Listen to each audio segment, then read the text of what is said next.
течение недели после подписания указа в РИА главы ТВ о закрытии банкетных залов и запрещении проведения свадеб и семейных торжеств, владельцы залов пошли на невероятное ухищрение. Торжества проводили в обеденное время, будние дни, не выпускали гостей из помещений, создавали опасные для жизни и здоровья людей ситуации, чтобы не возвращать деньги. Рейдовые мероприятия будут усиливаться, штрафы будут выписываться на собственника. Какие бы договоры он ни составлял с арендаторами залов, от ответственности никто не уйдет.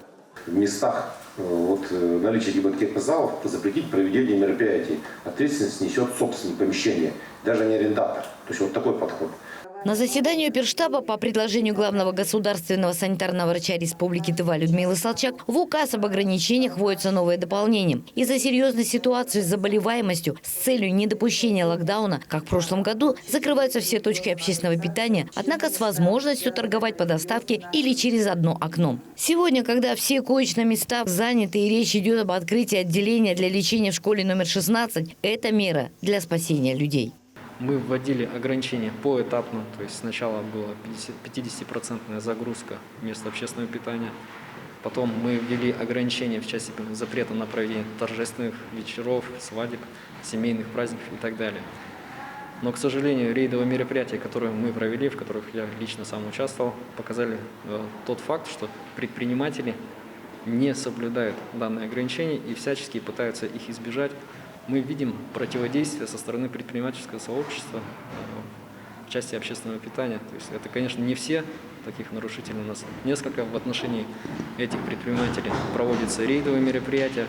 Мы предупреждали о том, что при увеличении и сохранении тенденции по количеству заболевших мы будем в дальнейшем вводить новые ограничения. Базы, большие торговые центры обязаны будут работать с заполняемостью 50%. Разрабатывается система пропуска посетителей только через QR-код вакцинации. Продолжают работать детские сады. А вот общественный транспорт будет ограничен в выходные дни. Закрывается и архитектурный комплекс «Центр Азии». Центр Азии у нас есть административные рычаги, просто закрываем, потому что количество свадьбы, молодожены, дни рождения, люди все приходят, расходятся, после этого попадают в больницы. Да, то есть затраты на лечение одного больного составляют порядка 400 тысяч рублей. Но это даже вопрос не в деньгах, а вопрос сейчас уже нет мест, где лечить, потому что люди после каждого банкета через трое суток уже человек 10 попадает, 20 в инфекционное отделение больницы, перегружает эту систему.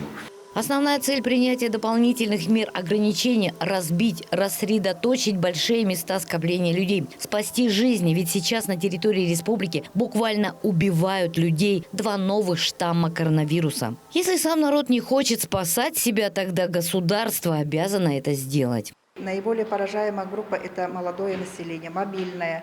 Это возраста на первый план выходят от 30 до 59 лет, от 18 до 29 лет. И, конечно же, группа риска – это 60+, беременная женщина. Конечно, здесь очень важно нам провести мероприятие, безусловно, принять меры по разобщению людей.